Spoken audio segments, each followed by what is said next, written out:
Si tu passes ton temps à mettre les autres en premier et que tu sens que personne ne ferait pareil pour toi, alors cette vidéo, c'est un vrai tournant.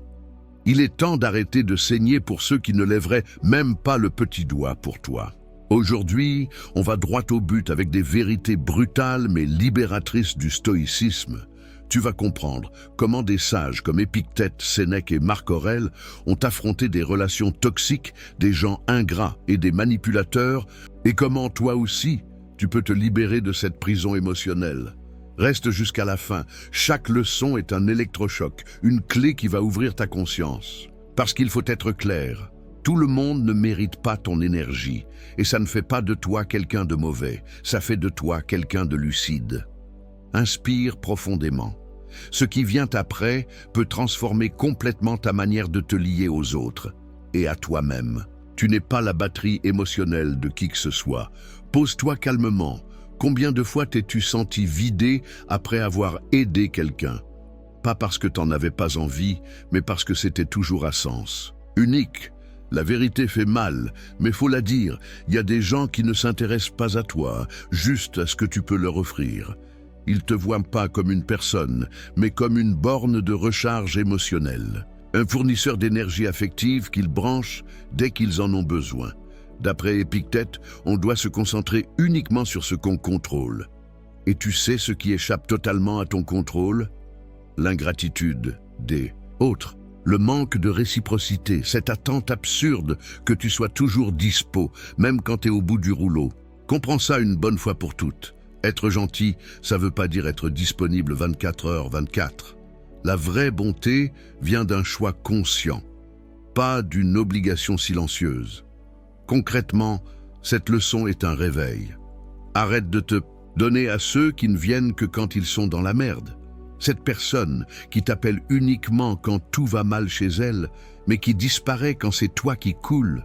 Elle ne veut pas de ton amitié, elle veut ton assistance. Et si tu continues à dire oui juste par peur de décevoir, t'es en train de devenir esclave d'un cycle qui ne changera jamais. Dès aujourd'hui, ouvre l'œil. Qui t'appelle seulement quand elle a un souci? Qui se volatilise quand c'est toi qui vas mal?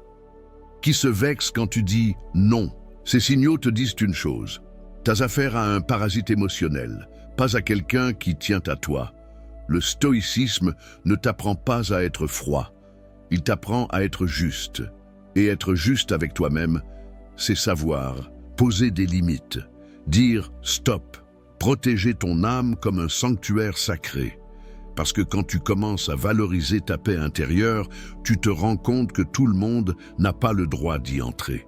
Maintenant, sois honnête avec toi-même. Est-ce que tu aides par compassion ou par peur d'être rejeté?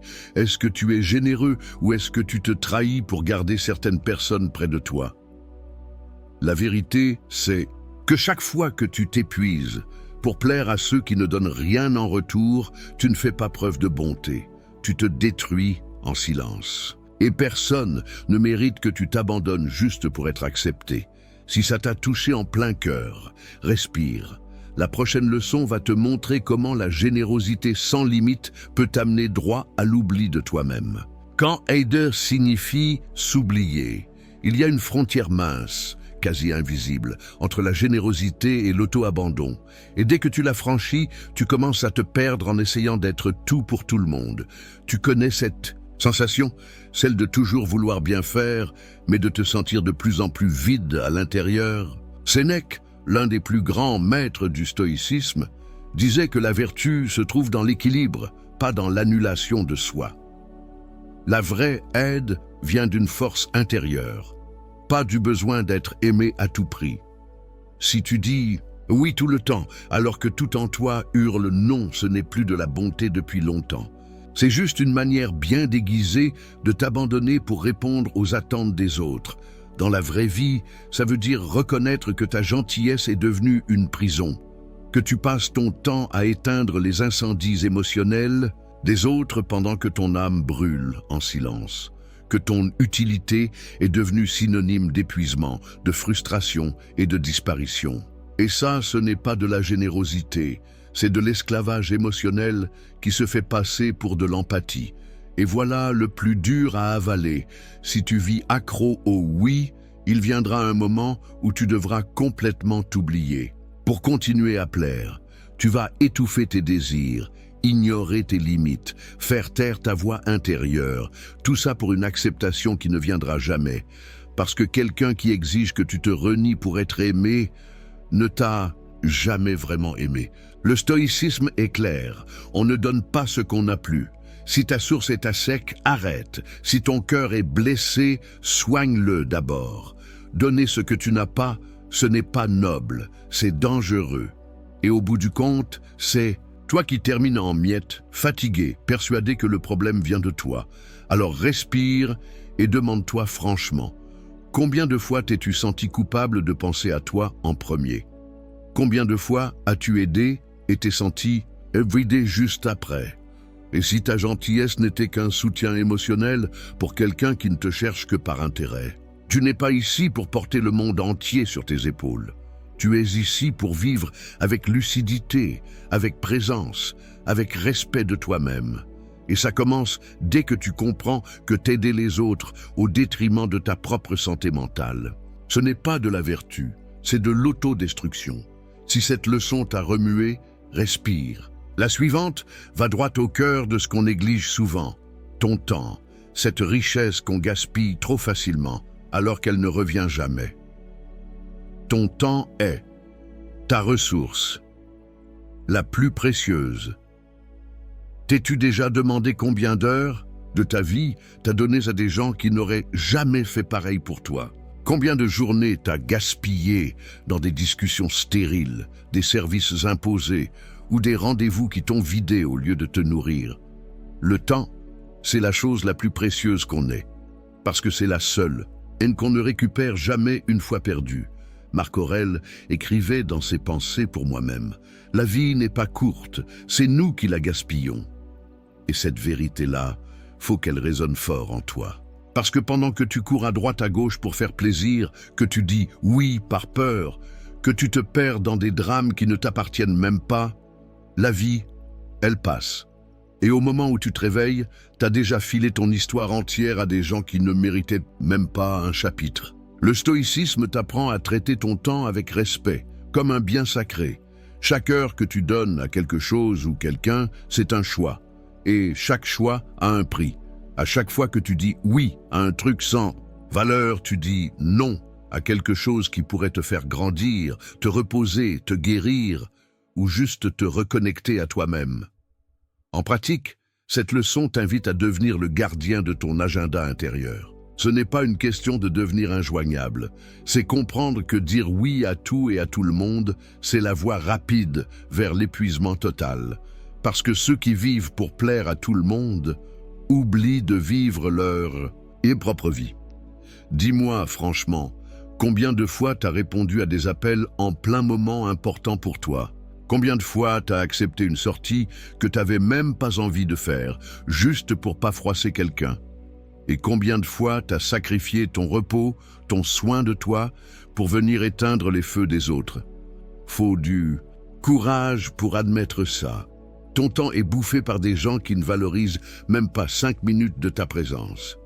Et si tu continues à le permettre, c'est pas eux qui te volent, c'est toi qui te trahis. Maintenant, respire et pose-toi les bonnes questions. Qui dans ta vie agit comme si ton temps était infini? Est-ce que tu investis ton énergie dans des gens qui te renforcent ou dans des relations qui t'épuisent? Si ta vie était un bouquin, ces personnes-là mériteraient combien de pages? Le stoïcien vit avec intention. Il choisit avec clarté où, avec qui et comment il va dépenser la monnaie la plus précieuse qu'il possède, son temps. Parce qu'il sait que chaque minute sans but est un morceau de lui-même laissé derrière. Si cette leçon t'a fait voir tes journées autrement, respire. La prochaine va te mettre face à un piège très subtil, mais dévastateur, le besoin de te justifier devant ceux qui ne verront jamais ta valeur. Arrête de justifier ta bonté à ceux qui ne comprendront jamais. Est-ce que ça t'est déjà arrivé de trop te justifier, de vouloir prouver que ton cœur est bon, que tes intentions étaient sincères, que tu as fait les choses avec respect? Et malgré ça, l'autre continue de te critiquer, de te faire des reproches, de te rabaisser. Si c'est le cas, ouvre bien les yeux. Tu essayes sûrement de convaincre quelqu'un qui a déjà décidé de ne pas t'écouter. Et sans même t'en rendre compte, tu deviens dépendant de l'approbation de gens qui n'ont jamais pris le temps de voir qui tu es vraiment. Le stoïcisme est clair. La valeur de la vertu, elle est dans l'acte, pas dans la reconnaissance. Si tu fais le bien, c'est suffisant.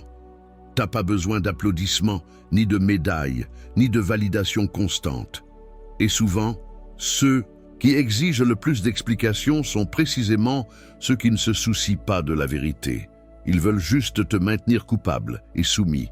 Dans la vie réelle, cette leçon est une libération. Tu ne dois rien à ceux qui ignorent tout le bien que tu as déjà fait. T'as pas à justifier ton absence, ton changement, ton non, quand tu poses une limite pour te protéger.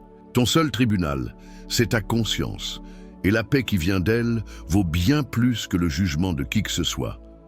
T'es là, tu aides, tu écoutes, tu soutiens. Et tu dois encore te justifier. T'excuser d'avoir mis une limite. Te défendre d'avoir dit stop, ça ce n'est pas une relation saine. C'est une fatigue émotionnelle qui se fait passer pour un lien.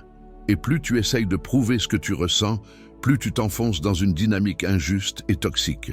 Épictète dirait « Le sage se soucie de son intégrité, pas de l'opinion des ignorants. » Et c'est exactement ça que tu dois intégrer, une bonne fois pour toutes. Arrête de t'expliquer à ceux qui ne veulent pas comprendre.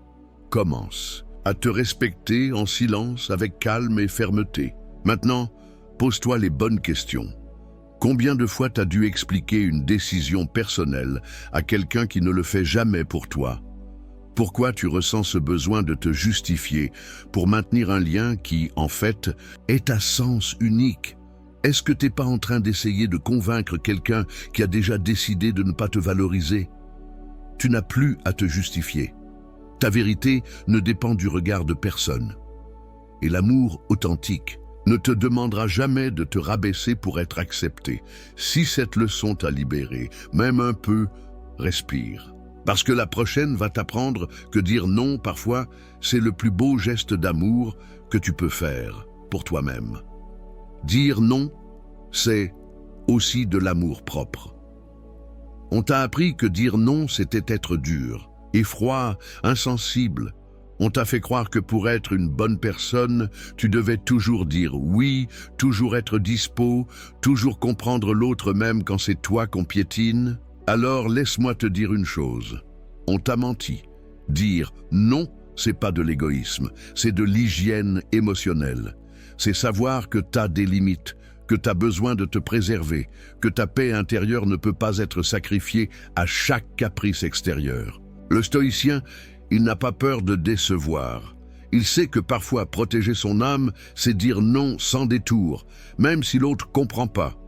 Dans la vraie vie, ça veut dire apprendre à refuser sans te justifier, sans trembler, sans culpabiliser. Tu dis non à cette personne qui ne te cherche que par intérêt, non à ce plan qui t'épuise, non à cette dynamique où tu donnes tout et reçois rien. Et crois-moi, c'est l'un des gestes les plus puissants que tu puisses poser pour toi-même. Le vrai respect commence quand tu respectes tes propres besoins. Et si quelqu'un s'éloigne parce que tu t'es affirmé, ce n'est pas une perte, c'est un tri naturel. Ceux qui t'aiment vraiment vont comprendre ton non comme un signe de maturité. Les autres, ils vont juste montrer qu'ils étaient là pour ce que tu faisais, pas pour ce que tu es. Alors respire et demande-toi combien de oui t'as donné cette semaine alors que tu voulais dire non. Combien de fois t'as accepté quelque chose par peur de blesser et t'as fini par te blesser toi-même? Si quelqu'un ne respecte pas ton non, est-ce que cette personne mérite vraiment ton oui? Le stoïcisme t'apprend que la fermeté n'exclut pas la douceur. Tu peux poser des limites avec calme, avec amour, mais avec une clarté inébranlable. Et cette clarté va changer ta vie, tes relations et surtout ta perception de toi-même. Si cette leçon a touché quelque chose en toi, prépare-toi, parce que la prochaine va te révéler un secret encore plus fort. Tu n'es pas censé sauver tout le monde, et c'est justement ça qui va te sauver. Tu n'es pas là pour sauver tout le monde, tu veux aider. T'as un grand cœur, Tu ressens quand l'autre souffre, même quand il le cache. Et parfois, tu as cette sensation étrange que c'est à toi de réparer, de consoler, de porter ce que même l'autre refuse d'affronter. Mais faut que tu comprennes une chose essentielle. Ce n'est pas ton rôle de sauver tout le monde. Le stoïcisme enseigne que chacun est responsable de son propre esprit, de ses propres choix, de sa propre route. Sénèque dirait « On ne peut guider quelqu'un qui refuse d'ouvrir les yeux. » Et toi, combien de fois t'as essayé de tirer quelqu'un vers la lumière pendant que cette personne s'enfonçait volontairement dans le chaos? Dans la vraie vie, cette leçon est comme un seau d'eau froide. Tu ne peux pas changer quelqu'un, ou qui ne veut pas changer. Tu peux inspirer, accompagner, tendre la main, mais tu ne peux pas faire le travail à la place de l'autre. Et plus tu essayes de sauver quelqu'un qui ne veut pas être sauvé, plus tu te noies avec lui. Et le pire, tu finis par croire que c'est toi le problème, que t'as pas fait assez, que t'as pas été assez patient, assez bon, assez fort. Alors que la vérité, c'est que t'as juste oublié une chose, on ne porte pas une personne qui se laisse tomber à chaque pas. T'as été le refuge émotionnel de gens qui n'ont même pas pris soin de ton cœur. T'as été thérapeute, confident, sauveur, et au final, épuisé, invisible, oublié. Parce que ceux qui comptent toujours sur toi pour se relever ne pensent jamais à toi quand tu tombes. Alors respire et pose-toi ces questions honnêtement. Est-ce que t'es pas en train de te sacrifier pour des gens qui ne feraient même pas un pas pour toi? Est-ce que tu continues à te battre pour quelqu'un qui abandonne à chaque obstacle? Est-ce que tu sauves ou est-ce que tu te détruis en silence en appelant ça de l'amour? Le stoïcien ne sauve pas, il éclaire, il marche avec, il inspire par l'exemple, mais jamais au prix de sa propre paix. Tu n'es pas égoïste de t'éloigner de ce qui te consomme, tu es lucide. Et c'est cette lucidité qui va t'apprendre la prochaine leçon. Parfois, la solitude est 1000 fois plus sainte que certaines présences. Prêt pour ça? Alors respire, car ce qui vient maintenant peut changer ta manière de voir la solitude et de t'y reconnecter comme jamais auparavant. Mieux vaut être seul que mal accompagné. Il y a un moment dans la vie où tu dois arrêter de mendier des présences, où tu dois accepter que certaines compagnies sont plus destructrices que la solitude, et que rester seul, c'est parfois le seul chemin pour enfin te retrouver, te réparer, te recentrer. Marc Aurèle écrivait « Cherche le calme non dans le monde extérieur, mais en toi. » Et c'est exactement ce que cette leçon t'enseigne. Il vaut mieux marcher seul dans la paix que d'être entouré de gens qui t'étouffent, te rabaissent, te drainent. La solitude n'est pas un vide, c'est un espace sacré où tu peux enfin respirer sans avoir à jouer un rôle. Dans Saint Untide, la vie réelle, ça veut dire stop à ces amitiés toxiques, à ces relations qui te laissent plus fatigué qu'apaisé, à ces présences où tu te sens toujours trop ou pas assez. Parce que si tu dois te diminuer pour rester quelque part, alors cet endroit n'est pas fait pour toi. Et voici une vérité qu'on te cache souvent. Certaines solitudes guérissent plus que 1000 câlins forcés. Être seul, c'est pouvoir entendre ta voix intérieure sans le bruit des autres. C'est pouvoir pleurer sans te justifier, te reposer sans te sentir coupable, rêver sans que quelqu'un vienne éteindre ta lumière. Pose-toi ces questions avec sincérité. Est-ce que ta solitude actuelle ne vaut pas mieux que certaines compagnies que tu as déjà tolérées? Est-ce que tu restes avec certaines personnes par habitude ou par peur d'être seul? Qu'est-ce que tu pourrais enfin faire, être, devenir, si tu t'autorisais à vivre seul un moment?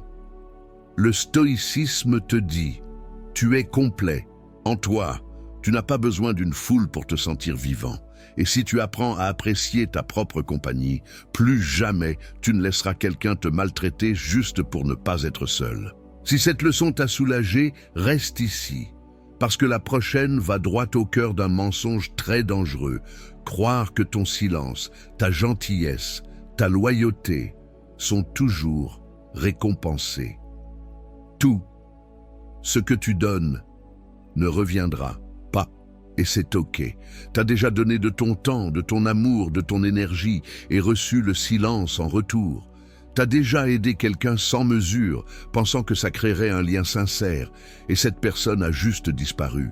Une fois rassasié, alors cette leçon est pour toi. On t'a appris que tout ce qu'on donne revient un jour, mais la vérité c'est que parfois, ça ne revient pas. Et c'est pas une injustice, c'est juste la vie. Le stoïcisme t'enseigne à donner par vertu, pas par attente.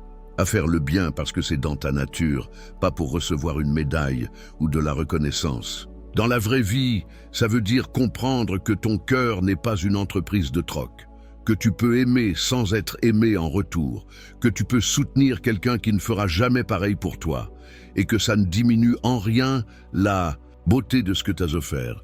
Mais attention, ça ne veut pas dire te sacrifier sans fin. Ça veut dire apprendre à donner sans te vider, à poser des limites tout en gardant un cœur grand, à comprendre que certains liens ne durent qu'un temps et que leur fin ne diminue pas leur importance. Pose-toi ces questions. Combien de fois as-tu attendu un merci qui n'est jamais venu? Est-ce que tu as offert quelque chose à quelqu'un qui l'a pris comme un dû? Et si tu apprenais à donner sans te perdre? Épictète disait: tu ne contrôles pas ce que l'autre fait avec ce que tu donnes. Tu ne contrôles que ton intention. Et c'est ça la clé. Tu fais ta part, le reste ne t'appartient pas. Si ça revient, tant mieux. Si ça ne revient pas, tant pis. Parce que ta valeur ne dépend jamais du retour des autres. Si cette leçon t'a allégé, prépare-toi pour la prochaine. Parce qu'on va parler d'un ennemi silencieux, ceux qui demandent ta loyauté, mais trahissent la leur, sans remords. Ne sois pas fidèle à ce qui te détruit. Il y a une loyauté qui détruit, une fidélité qui t'attache à ce qui te fait du mal. Tu restes parce que t'as promis, parce que tu t'es engagé, parce que tu penses que l'amour, l'amitié ou le respect, c'est rester jusqu'au bout, même quand ce bout te saigne à blanc. Mais le stoïcisme, lui, te secoue. Tu ne dois rien à ce qui t'écrase. Rester par principe dans un endroit où tu n'es pas respecté, valorisé ou aimé, ce n'est pas de l'honneur. C'est de l'auto-sabotage maquillé en vertu. Dans la vie réelle, ça veut dire rester dans une relation où tu pleures plus que tu ris.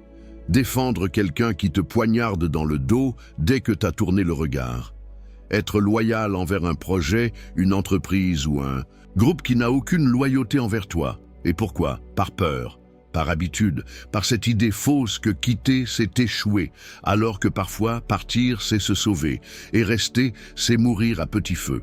Marc Aurèle disait: ce qui n'est pas bon pour la ruche n'est pas bon pour l'abeille. Et toi, est-ce que ce lien te rend plus fort, plus serein, plus vivant?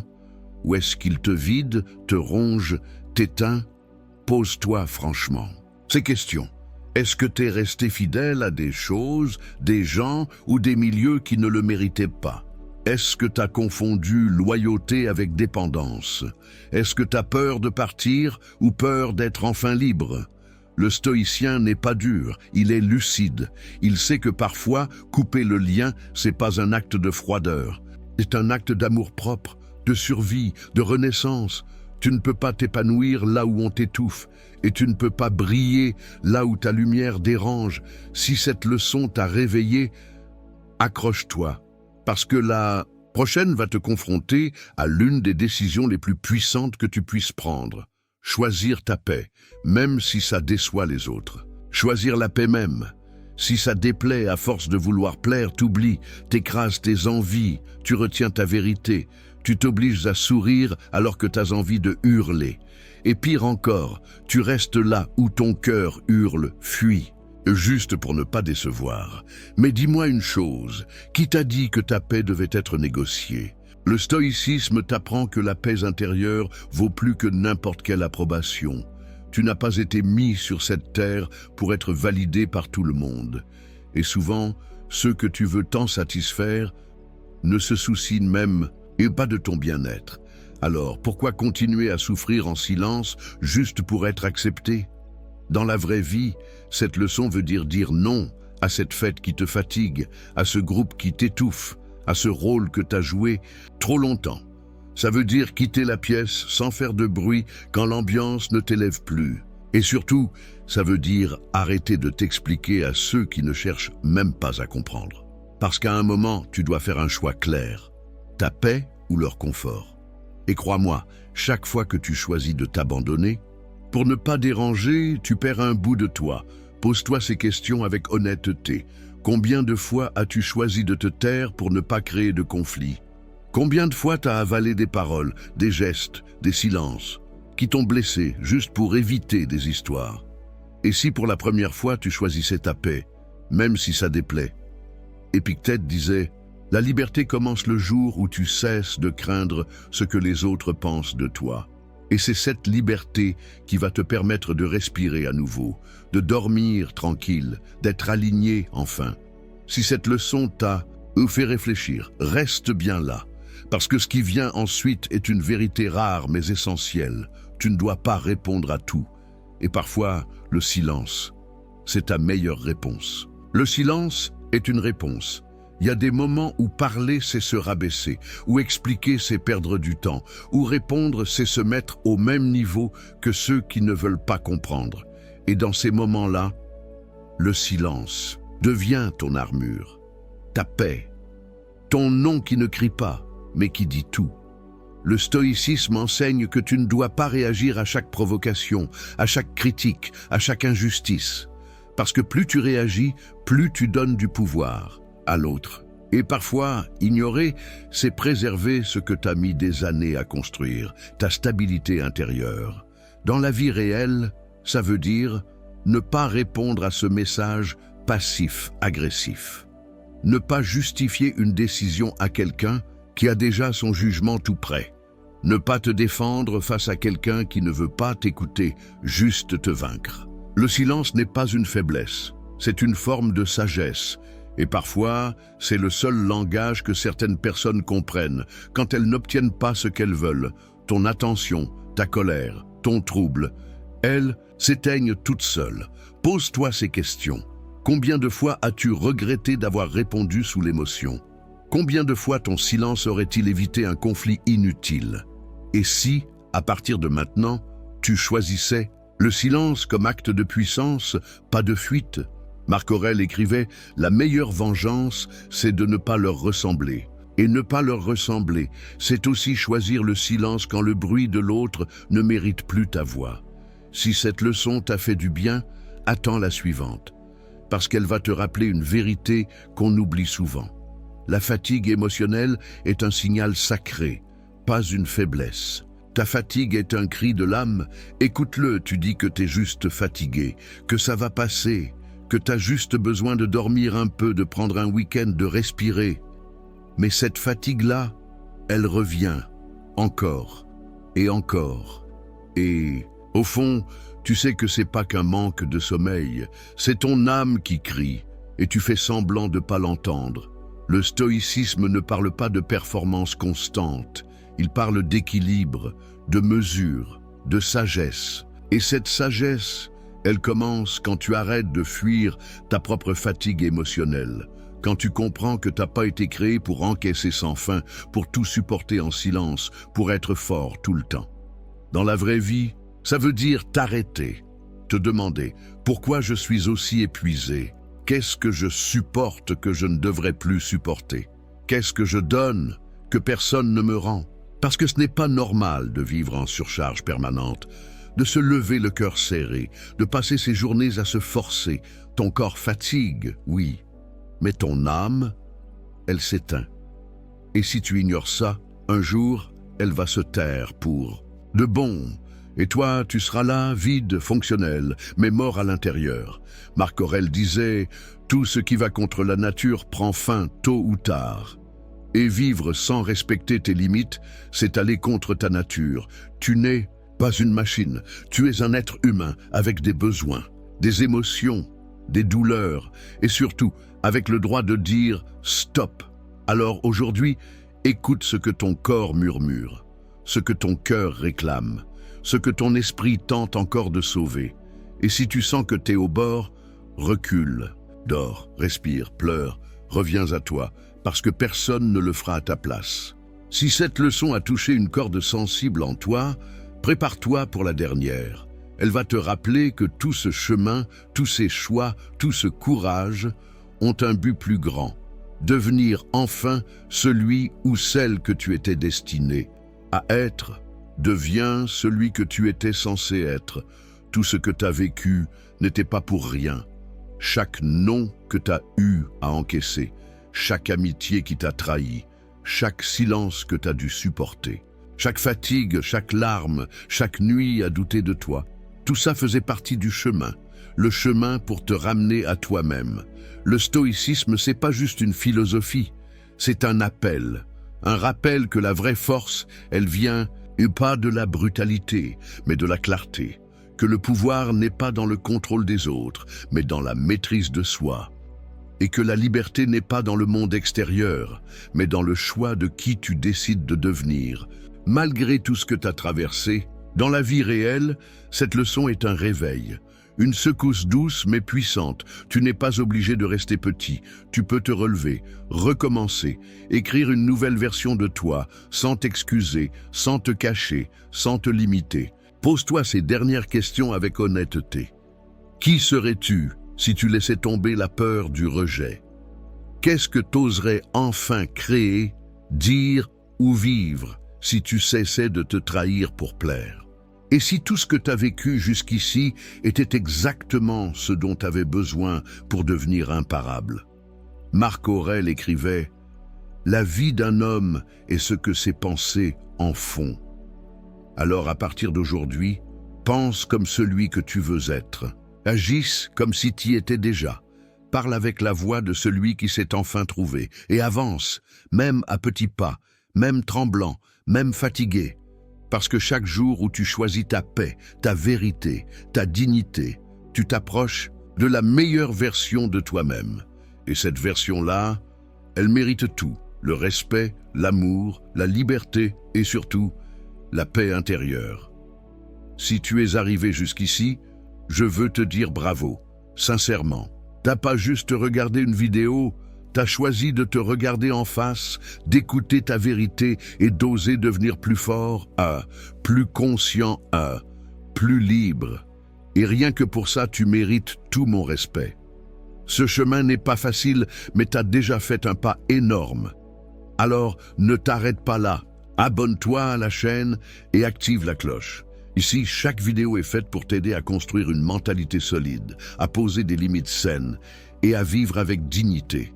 Dis-moi en commentaire, quelle leçon t'as le plus touché? Et si t'as pas les mots, écris juste « Je me choisis » comme un engagement symbolique avec toi-même. Je lirai chaque message, un par un.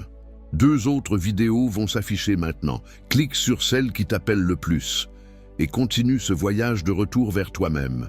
Souviens-toi, tu n'es pas ici par hasard. Tu es prêt et le monde attend ta meilleure version.